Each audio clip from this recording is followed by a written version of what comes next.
Yeah, I'm Cover ready. girl, put some bass in your walk. Head to toe, let your whole body talk. And what? Because I we're have talking been about what? singing drag, the beautiful art of drag, but I have been singing that song to myself since we decided to do this. It's iconic. Just Oh, that's all you can say. I've brought this to be with me while we record. This is my RuPaul Charles Saint candle. Is that what you would call it? I'm not Catholic. I'm not either. For I those don't watching on know. video, look at it in all its gloriousness. It It is says on it, beautiful. good luck and don't fuck it up. Iconic. Iconic. Did you see the Build-A-Bear, the RuPaul Build-A-Bear? We'll get there. We'll get there. If anyone ever actually cares about this podcast and we like set up a PO box for gifts, that's a good gift. Send me a RuPaul Charles Build-A-Bear because I am poor right Yeah. now, cannot buy one. Yeah, I think I wouldn't even fight you on that one. That would be all yours. That Yes. would be all yours. I would want to see it and hug it, but then I would respectfully give it back. Well, okay, let's get going because I think you suggested this topic and you had some really good reasoning. Mhm. So why don't you just start us in, tell us why you were thinking about drag and why this is what we want to talk about this week. Okay, yeah, so if you've been paying attention to the news at all lately, drag has definitely been front and center for, I'd say, probably the last 3 to 6 months, as far as legislation goes. And we'll talk more about that in detail later down the line. But essentially, there are Republican leaders in some red states, Texas and Tennessee, who have signed uh, laws that are essentially banning drag performance. And the justification for it is to protect children. And I thought You can see how I feel that about no. that. I thought that it would be cool to talk about it because, growing up in the 90s and early aughts, drag has been a part of our lives forever, really. And within the framing of this podcast, it makes sense to say, okay, well, when we were kids, we were the kids that were raised on drag a little bit, as much as any other generation has been. How has that affected us? Where do we believe it should go, I guess, is sort of thesis of this conversation, if you will. Yeah, the hypothesis, the thesis, the whatever. I don't even know. I'm not a scientist, Janae. I got really nerdy about this because I went back to, constitutional law days and reading bills and shit. It was wild. So I Yes. have thoughts. I Let's am get it so going. glad you did that work because I was more so looking at media and drag in the media, and then also a couple of, iconic historical moments and things like that. But I'm glad you read all the bills because that stuff just goes right over my head. These ones wouldn't have, but we'll Oh, get great. there. Okay. I want to start with something. I want to start with what was your first, like, when's the first thing that you saw of drag when you were a child? Do you have that memory? I don't know if it's the absolute first thing that I saw, but I do distinctly remember seeing RuPaul um on MTV. I VH1. want to say was it no, this was like a MTV summer beach house Oh, thing. So this wasn't a show. okay. This was pre-television show. Um this was when Rue was doing a lot of hosting. Hmm. And so that was the first time I distinctly remember thinking there's something different about that lady. She was just so like statuesque and larger than life, and the big RuPaul smile and the pose and all of that, the Jane Mansfield pose. And I remember asking my mom, I was like, who is that? And my mom was just like, that's RuPaul. That was like the extent of it.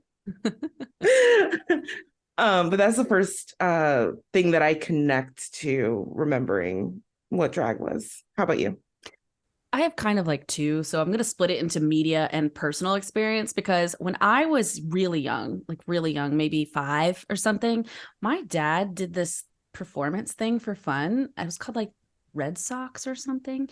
And I remember so distinctly, we went to this little performance that he did, and he had on like lipstick and all this other stuff. And I thought that was drag. And I was like, Dad's dressing like a girl.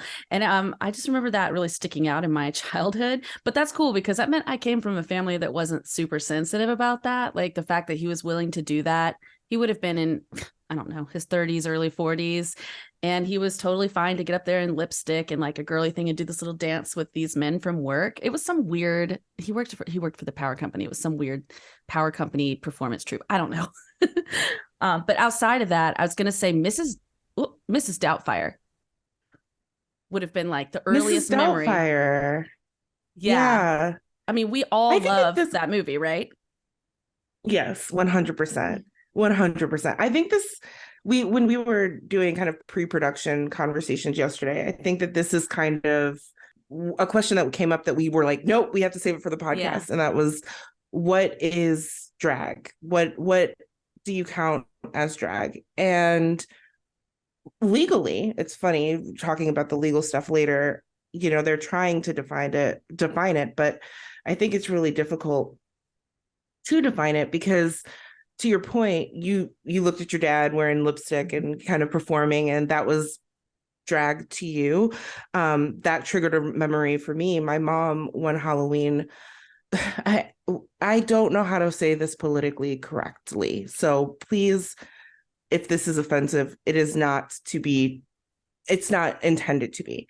But she dressed up as what we called a quote unquote he, she, which was literally half of her was a woman and the other half was a man. And of course, this is the 90s. So like, I'm sure there's a much better, more politically correct term, but it was half man, half woman. And it's like, is that drag? Was that kind of a drag thing? And I've seen drag performers do that, on RuPaul or on Drag Race and what have you. So like, it's just such an interesting thing to play with gender in that way. And is it all drag?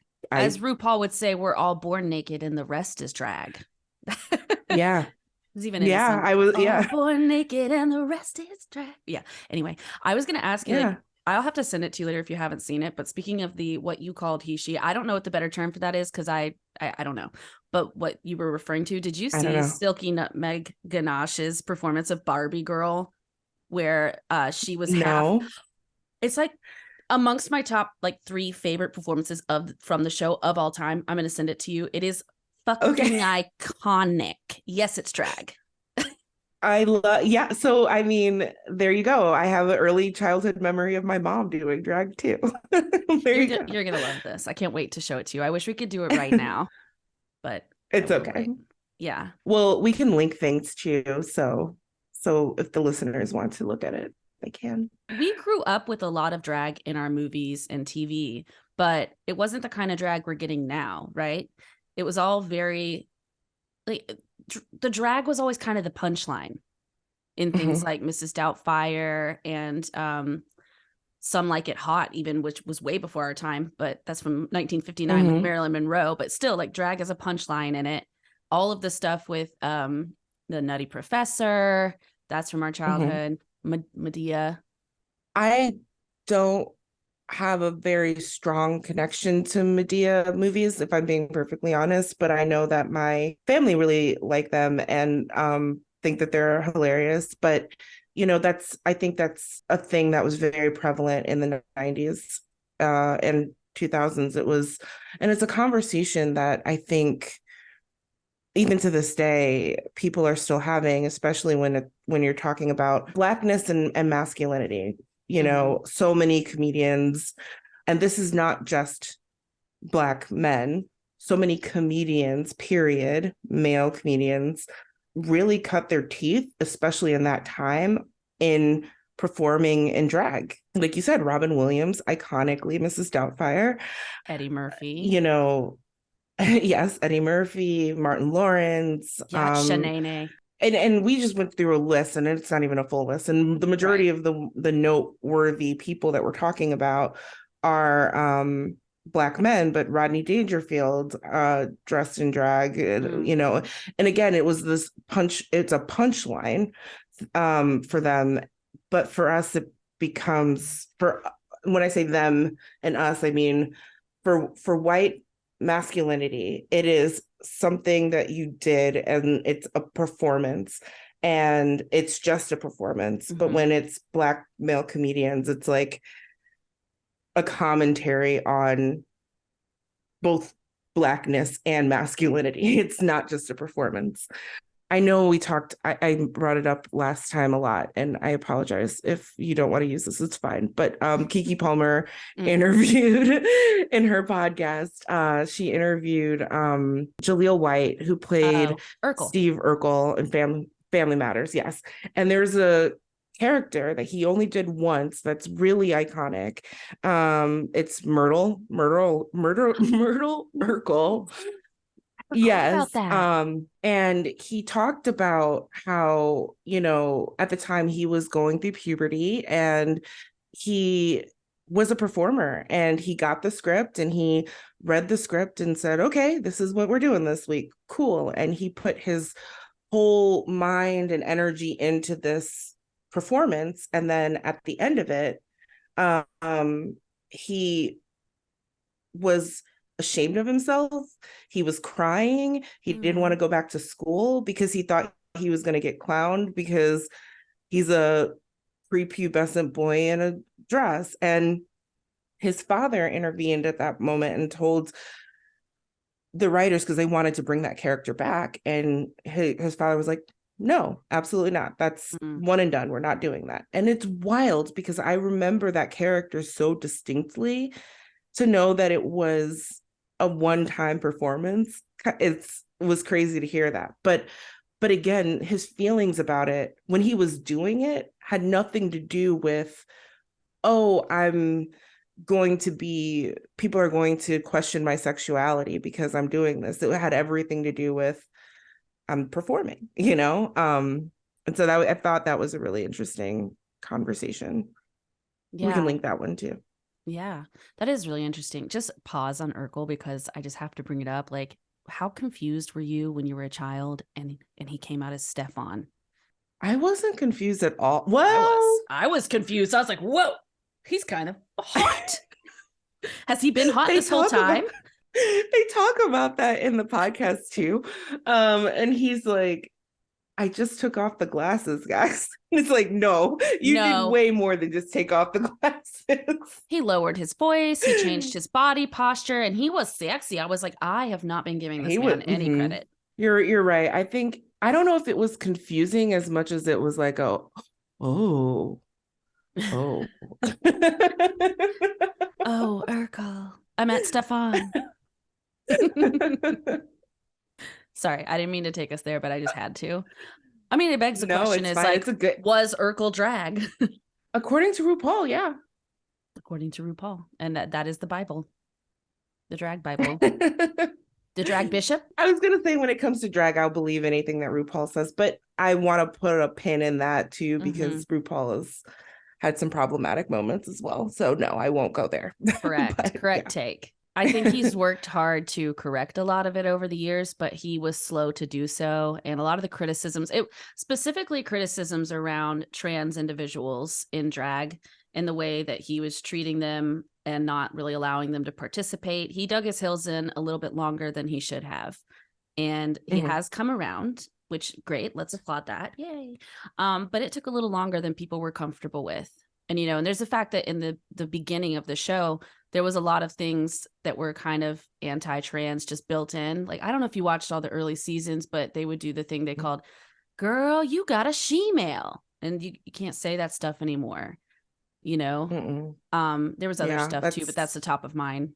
I mean, I think it's fair to say with any person who's been in the public eye as long as RuPaul has, there's going to be an evolution of thought and understanding. And all aspects of it. I mean, I know one of the other podcasts that I listen to, they have been very vocal about criticizing RuPaul and how Ru has dealt with blackness or not dealt with blackness, and being as iconic as he is in the community, especially when you're talking about queer rights and then adding the anti-transness on top of it.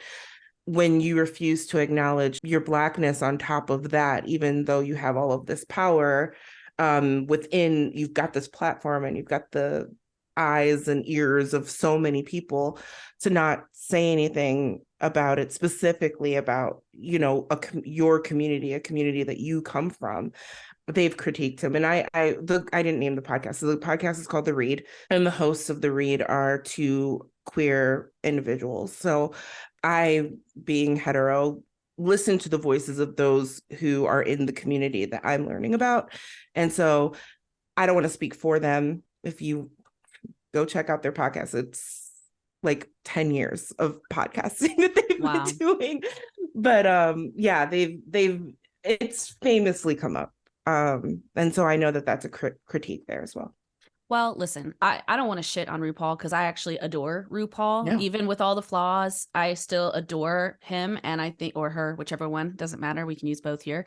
But I adore everything that RuPaul's done for the community and the light that she has shown onto drag and made it so mainstream and palatable for the entire world. I mean, really credit goes to her there. But at the end of the day, you know, she's still a boomer. So yeah. She's a boomer, and yeah, there's so she's woke for a boomer. A lot to be said. Yeah, props for real. The woke boomer. Hey, and nobody's perfect, and I feel like she's trying to correct all the stuff. So yeah, and you got to start somewhere. So you paid attention to media stuff. What other things did you find? Iconic moments? Well, you know, it's really interesting because I was just looking at the whole history of drag and stuff. And I was looking, you know, obviously drag was born from Shakespeare. People don't think about that all the time. Like they forget that. But back in the, what was that, 13th century? I have no clue of time. Whenever Shakespeare was around, hundreds of years ago. Probably not 13th. That seems way too old. It was like 1500s, okay, 1600s, somewhere in there. No concept of time. I did research, but not research. Okay. But no, it's anyway, fine. We're here. We're on this journey. Let's go. You know, drag started because they wouldn't allow women to perform, right? So they dressed men up, and allegedly the term drag came from the men wearing the long dresses, and they would drag along the floor and complain about it because they weren't used to that. So that's a little snippet for you. That's funny. But yeah, so drag started as women's oppression. Let that sink in. It's like, it's a cool thing now, but it actually started in a really dark place, and it kept getting darker because later down the line, there was these things called wrenches, and that was involved in minstrel shows. So like minstrel show, drag, like there is a dark history that we're not always addressing, but then it got really light eventually, right? So around the time of cinema, and I would say Some Like It Hot really put it on the radar. But again, drag was a punchline. And just from there, like more and more movies have embraced drag, but it's almost always a punchline. And that bothers me. Now we're celebrating it more, but yeah, it was always the butt of the joke. And when you say that, how are you defining that? Are you saying that the joke is that this person is dressing up as a woman, or is the joke that women are dumb, or is it both? What is the joke? Well, it could be either, honestly. But like, okay, if you look back at Some Like It Hot, I keep going back there because I feel like that was one of the first really mainstream, everybody knows it kind of references. It's like you have these two amazing comedians dressing as women, and it's all just like the hilarity of them being believed as women, right? Because they're like very they don't look like women. They're not. They're very masculine men, and it's just a comedy of error. Are you sure they don't look like women? No, I mean they look exactly like every woman I've seen. Yeah, and there's like the fact that it's supposed to be funny that people are mistaking them for actual women. It's just kind of like, I don't know. It's not a celebration of embracing gender differences. That's for sure. I guess. And I don't think we actually answered the question, but what is drag? What is it? How do we in today's terms quantify and say what it is. And, before you answer that question, I want to, of course, address the elephant in the room that we are two cis people who do not perform drag. So I wish. drag performers, you can. Drag performers are the ones that we should be listening to define themselves. But from our understanding of it as two people who appreciate the art form, what is it? I would have said years ago, before things got more woke, I would have said drag was defined by dressing across genders. But now we know that gender is a spectrum, and you can't always dress across a spectrum, And we have people like Victoria Scone, who was on Drag Race, who was a female, a cis female, who does drag as a female. So she's not dressing across genders, but what she's doing is giving an exaggerated presentation of femininity. So I would now say, based off of knowing people like her and other performers like her, that drag is an expression of gender in an exaggerated manner. Yeah, I like that. I like that a lot. And I would agree. I think, yeah, no notes. I agree. Thank you. No notes. We're done. Okay, bye. No, no I'm just kidding. So in light of that, I mean, I think when we talk about the humor in drag and what makes drag funny, is where is the line of it punching down versus just being a joke, right? So when we're talking about the example you gave, why is To Wong Foo funny and good, but other performances like Some Like It Hot are not? Okay, no, let me be clear. I actually think Some Like It Hot is funny. But it's got outdated. It's got outdated views on gender, obviously. So, but you have to. But if you can watch something through the lens of understanding where it came from, you can. I wouldn't say forgive that stuff, but kind of overlook it. Yeah, that's fair. That's fair. Okay. Sorry. I just wanted to unpack that a little bit just because I wanted to make sure that I was understanding what we're critiquing there. When I think about something like The Nutty Professor, for example, I'm like, was that funny because the words that Eddie Murphy was saying was funny? Or was that funny because Eddie Murphy was all of the characters? And it's like, okay, is this a true drag performance, or is this, where does the line blur? I feel like it can be blurred. When Martin Lawrence is playing Shanae, but he's creating this person that looks like Martin Lawrence dressed as a woman. You know what I'm saying? Whereas when Trixie Mattel comes on stage and is doing her thing, Trixie Mattel is Trixie Mattel. You know what I'm saying? Like, I don't know if I'm articulating this very well. I'm sorry. I feel like I get where you're going, but I don't know how to put it into different words. But I think like what you're describing is someone using drag as a caricature versus someone using drag as a self-expression. Yeah. Yes. Thank you. Did that help? I used so many words and you just got right there. Yes. No, it did. It did help. And I think that's exactly the point. It's like, is that a right or wrong thing? That's a genuine question. Are they two sides of the same coin? I don't know. That's tough. And I also feel like maybe we can't answer that since we're not drag performers, and like people who are drag performers might have more stake in saying what they think is valid or not. I think there's been an argument, especially in things like RuPaul's Drag Race, for all expressions of drag are valid. And then, but that wasn't true on that show. That's why, I mean, maybe that's not why, but that's part of why we have shows like Dragula, where they go a totally different route in expression. I know you love that show. For anybody listening who doesn't know about Dragula, it's basically an alternative RuPaul's Drag Race where it's very metal. Like some of the challenges are literally, how many needles can I put into this person's skin before they quit? It's like hard drag.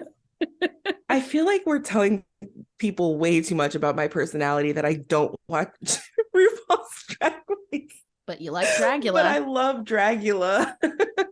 Yes, the Boulet brothers. Yes. I love them. They're not brothers. They're not. Mm-mm. Are they dating? Oh, Were I they don't know. dating? I don't know that much about their personal lives, and that's probably for the Either. best. But uh yeah, I'm sorry, I totally ADHD'd there. What was the point you were making? Oh, I was saying that we couldn't really comment, I think, on what is a valid expression of drag, and that there's alternative expressions being born all the time, which is how something like Oh, yes. Dragula survives. Because that Yes. is not, Yeah, that is, Dragula 100%. does not represent what I thought drag was for a really long time, but it is drag. The Dragula performance is it's ugly, it's dirty, it's, celebrating the gore and filth and just Mhm. the ugliness of the world, as opposed to pretty drag, which is, the ultra feminine, and Pageants. I think that pageantry, yes, Hmm. perfect word. I think you're right. I think that I in my brain I keep going back to that RuPaul quote. If like everything else is drag, then everything else is definitely valid. But I wish we had a drag queen on. I Me feel like too. if any of our listeners want to revisit this conversation in the future, and you obviously do drag, please let us know, because I think this is such a cool thing to kind of sit with and unpack. And as we go on in this discussion and start talking about the bullshit laws that are on the books right now, I think it's important for people to really start thinking about this, because where do we stop? Where do we draw the line? It's like, oh, you were born a man and you're wearing a dress, and that's not okay. And it's like, okay, well, I was born a, you know, lower middle class kid in Rochester, New York. What if I want to play, the queen of some fictional land and somewhere, like, are we not gonna, is that not okay? It's all art, Yeah. and it's really stupid to try and ban it. um I'm getting ahead of myself. Yeah, but I mean, it brings up, I mean, it doesn't matter. We're just going to talk how we talk. So if this is where we're at, this is where we're at.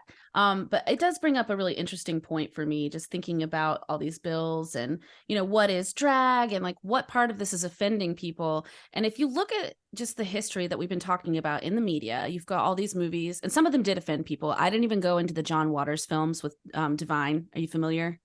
Like Pink Flamingos, where Yes. she eats an actual dog turd. She was in Hairspray. Divine is an icon. Divine is Yes. probably like the inspiration for Dragula style drag. Yeah, I would say, if RuPaul is pageantry, Divine is Dracula. Correct take. So there was Yeah. some media like that was really intentionally offensive. They were trying to offend people. But you have all this other stuff we've been talking about, like your Mrs. Doubtfires, your Nutty Professors, your Medeas, Kinky Boots, Tootsie, or Tootsie, however you say that. Tootsie is cuter, but I think it's Tootsie. Tootsie, I think. And Yeah. the thing is, all of that has been just fully pretty much embraced by general culture without any hesitation. And the difference is, it's not gay. It's only when drag is Mm. openly gay that people start having a problem with it. Queer, I guess, is the better term. We're Yeah. saying queer these days. Sorry, I'm trying to be woke, but I'm not perfect. There's a I literal, think okay, in there's a this, literal drag race happening outside my door right now. So if you keep seeing me look, it's because I'm hearing, I don't know if they hear me I talking about can't hear it RuPaul, at all. but it's like kind of scary. I'm like, are they about to run into my house? That's City living terrifying. Dude, ADHD again. is our brand. Embrace What is it. happening? I was talking about how Um, drag only seems to be offensive when it's gay. oh, yes, yes, I completely agree. And in reading these bills, since we're here, it's very apparent that what the bill writers are trying to do is thinly veil this shit and say, like, we have to protect the children from these sexually explicit performances. It's like, have you ever been to a drag show? Like, I mean, you're gonna see more tits and ass at a strip club, like, you will. Clearly, you just will. But also, they're so vaguely written that it's 100% clear that they are trying to encroach on the rights of trans folks. It's not about your Sunday drag performers, or even, and I say Sunday, I mean like Sunday brunch drag performers, or even, you know, the drag queens who do go to public libraries and read to kids and all of that stuff. That's what they're saying is like, oh, we have to protect the kids from that. But those things are very specific. You're not seeing anything sexually explicit at a library or at a Sunday brunch at a restaurant. That's not a thing that's going to happen. And even if you're going to a gay club and you're there for a drag performance, you're not seeing anything sexually explicit. You may be hearing swear words, you may be seeing, you know, like a little booby shake or whatever, like They're not even dramatic, real. they're not real. Nothing is real that you're seeing. But all of that to say, your children are not going to be at a fucking nightclub unless you are a goddamn degenerate yourself. Yeah. Why is your child at the fucking gay club? Well, Senator? yeah. What are you doing? It's so weird, the fight on this. I'm like, okay, I was under the impression that Republicans, who are the reason for these bills, let's just be real here, and I'm not trying to be divisive or whatever, but that's just what it is. This is not Democrats that want this. Mm-hmm. This is a Republican issue. And I thought that Republicans were very concerned about government control and not wanting it, and not wanting to be told like what to do with their children, and not wanting to be told what to do with their money and all that stuff. I thought that was about maintaining your own rights. I thought that was their whole core principle. So why are they fucking worried if other people want to do something? Like, you can still not take your kid. You're actually trying to get the government to control other people's parenting style. I didn't think that's what you stood for. I'm confused. I think it's a real morality dog whistle. They don't believe that trans people are real, or they don't believe that trans people are valid in who they are. And they think that there's this huge agenda to convert everyone to transness or queerness or what have you. And it starts by indoctrinating the children. And you know, there have been the book bans in Florida where, you know, specific children's books that talk about a very real couple of penguins who were gay, who raised a little penguin baby. We're not making it up. Nobody made the penguins be gay. Nobody said, well, I'm offended. Let's we can't have a children's book that teaches tolerance because it's going to indoctrinate children to gayness or queerness, instead of saying like, oh, maybe if I teach my child tolerance and acceptance and curiosity as opposed to fear and hatred, maybe the world will be slightly better, and it won't matter to me or my kid when they grow up if somebody wants to go and shove dollar bills down a drag queen's thong. Like, I don't care. Like, why does this matter? It's so oh, it makes me so angry. The irony of it all is like, this drag stuff with the kids, it's not sexual at all, as you know. But do you know what is sexual? Anything that becomes taboo. So the moment that you start taking away and saying you can't have this is bad, don't look at it, don't do this, don't do that, then it actually does become sexual. And that is where kinks come from. So, all right, if that's what you want, guys, I feel like you're actually feeding the monster you don't want. And I just think like, when you can't have something, you want it more. So I just had a vision, like flash forward to like 20, 30 years from now, and all these kids are going to be like, oh baby, you know what I want? Drag queens to read me a story. That is what gets me going. I need you to dress up. I can't even finish it. It's absurd. It's absurd. It's absurd. It's absurd. So like I said, I read these bills. One article that I found actually was published by the Business Insider, and it was shady as fuck because it Mm. called out Nate Schatzline, who wrote the Texas House bill, and it called out Bill Lee, who championed, he's governor of Tennessee, championed and signed into law the Tennessee drag ban. And the reason why it's shady is because in the articles, they went back in their history and found instances where both Nate and Bill were in drag. Were wearing dresses, and Bill, he was Bill's he was in a dress at, I guess, a pep rally. He was dressed as a cheerleader in his Because it was a joke. 1977 yearbook, because it was a joke, It's right? only a problem if the person is gay. 100%. And then Nate, I think it was like some sort of field day event or something like that, but he was running around in a dress. And I was just thinking, to your point, to this point, did your high school do days like that where it was like Mm-hmm. Yeah, where the boys would dress up as the girl cheerleaders and all. Yeah, they did. yeah, yeah. And my school we didn't really do that, but we had spirit weeks. And so there would be like, I don't remember if it was like a gender swap day or what, but it was, I mean, during spirit week, inevitably there would be some boys in dresses for some reason. But like the way that these bills are written are so vague that literally doing that, spirit week cross-dressing moment, you could theoretically be arrested and get a misdemeanor for it in both of these bills. Because aren't they Which centered is why, around where the drag is being done, like within a vicinity of a school and other public no. spaces?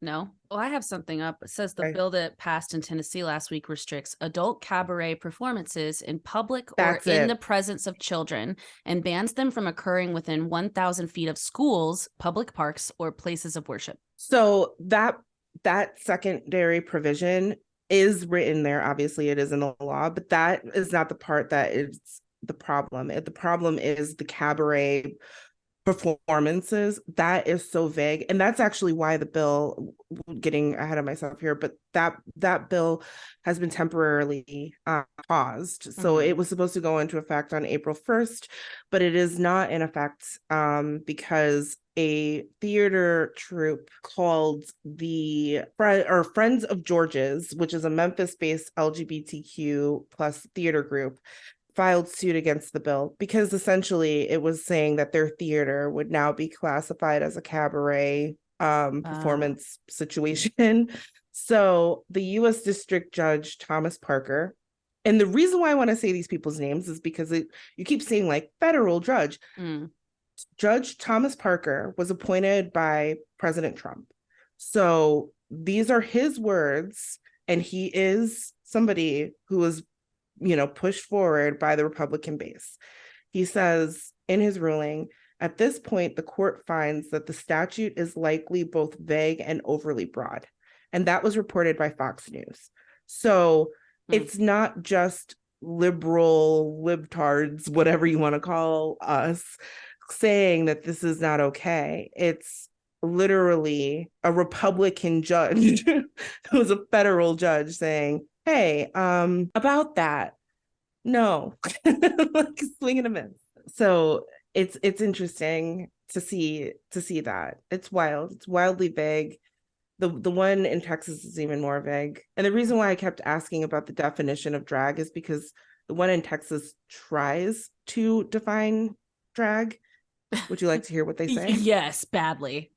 What do they think it is? They say in this bill, it's Texas House Bill 1266, if you're interested in reading it, because it's so great. Drag performance is defined as a performance in which a performer exhibits a gender identity that is different than the performer's gender assigned at birth, using clothing, makeup, or other physical markers, and sings, lip syncs, dances, or otherwise performs before an audience for entertainment. Okay, so my question then is that, like, let's say there is a trans man, comedian, and now they go and do a stand-up comedy show that has nothing to do with that. Is that considered drag to them? That is the question. Yeah. Because that's confusing. Like, now you're just saying this person can't go do a performance that technically would be illegal for this person to do this stand-up routine or I mean, cabaret show. I don't think so. Just a trans person can't. Yeah, because trans people don't exist in this fictional world. It's just a bunch of people who are performing gender to trick you and just to ensnare steal your children and make them all queer.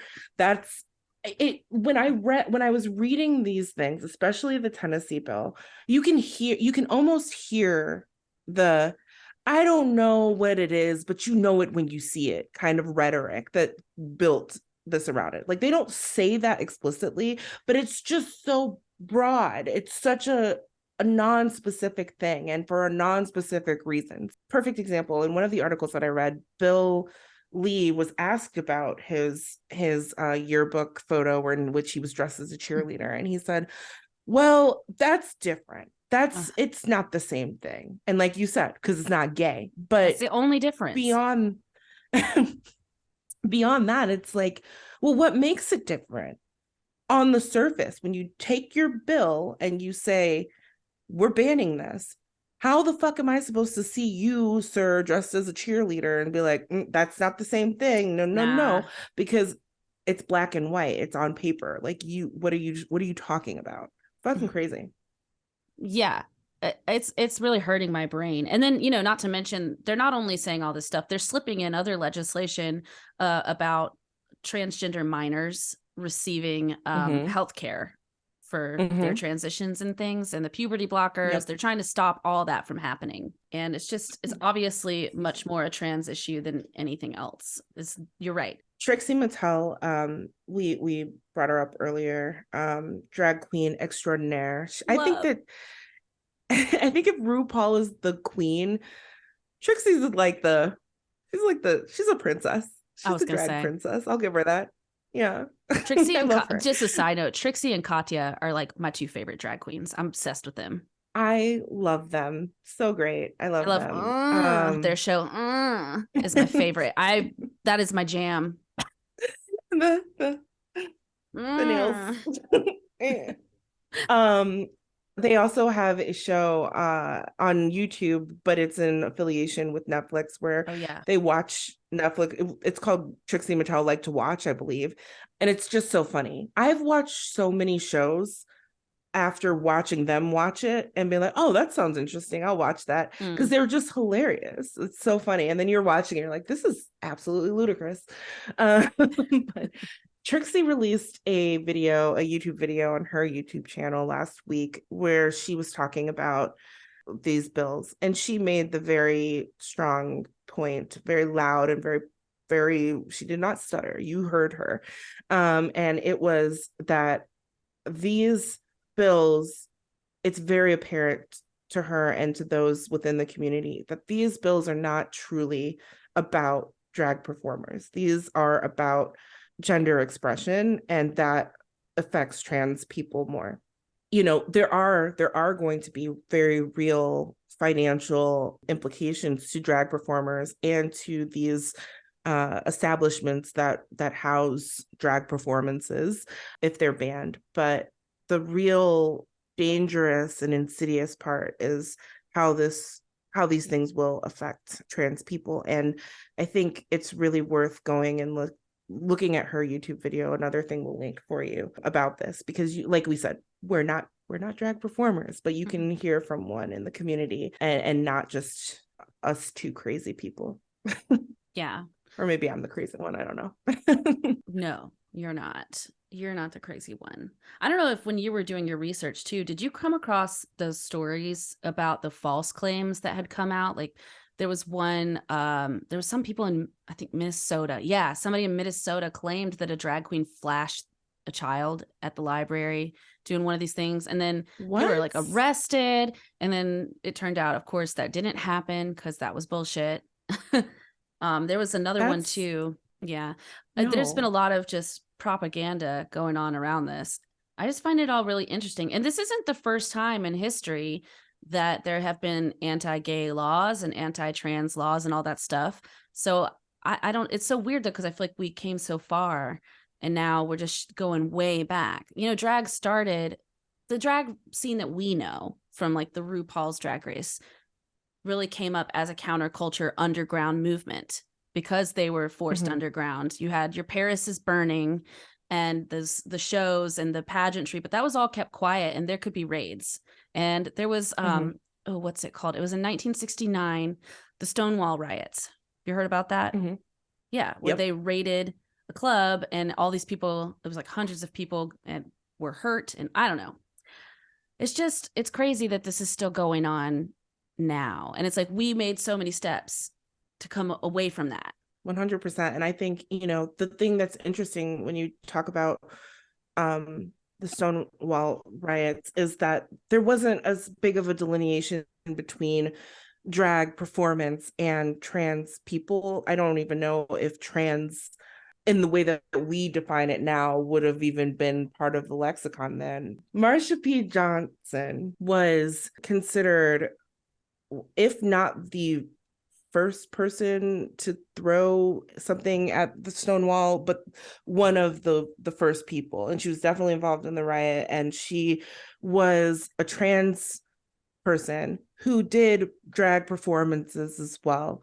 And she is, you know, considered a LGBTQ plus hero. Like she's like a Rosa Parks of that movement, right? And it wasn't just about performance. It was truly about expression and also just queer rights in general, right? Which is what we're talking about, because these bans are not about performance. They are about shoving trans people, like you said, just eliminating the trans experience and belittling it to the point where it doesn't exist anymore. And so, you know, I think it's so interesting when you think about the connection between drag, performance, pageantry, all of those fun, bright, bubbly things that we love and we talk about, and then the darkness of just trying to live your truth and be who you are, and you're not fucking with anybody's children. You're just trying to be yourself and get a fucking job and pay your bills and take care of yourself, you know? Like, I think it's really gross that those parallels keep being drawn and keep being, it's just a cycle, and it just keeps coming back and coming back and coming back. And it's just like, get a fucking hobby, Republicans. Like, find something to do. Something else. Leave these people alone. Yeah. Have they tried crochet? I hear that keeps your mind quite busy. Yeah, I knit sometimes, so it's lovely. But it's interesting because I feel like the Obama administration did a lot for, you know, queer rights, and that we got queer marriage allowed, same-sex marriage, all that stuff. And then I realized, yes, we have not a Republican, we have a Democrat president now, but we're dealing with the aftermath of Trump, because all of the people who are in charge of making decisions and all the Supreme Court justices and all those people are Trump's people. We moved the needle forward in a lot of ways in the Obama years, but, you know, trans people, specifically trans women of color, are still demographically the number one murdered demographic in the country. Black trans women are the highest. Are the highest, yes. Black trans women. Like shit like this is frustrating on so many fucking levels, but particularly because if the Republicans are good at one thing, it is throwing something up over here to get everybody's attention and get the majority's eyes on it so that they can do some shady shit over there, right? Like, and so while we're talking about this, and we're not, and I think this is why another reason why I really wanted to do, and of course, we're not the most educated on this. We know what we've researched and we know how we feel about it. And I think we both do a good job of listening to voices that are a part of the things that we care about, right? Like, I'm constantly ingesting queer content and listening to queer creators because that's not my experience. And I don't want to be ignorant to that. And I want to be empathetic and do my part in helping to move this stuff along. But all of that to say, if you just looked at this issue on the surface and said, what? We can't have our drag brunches anymore?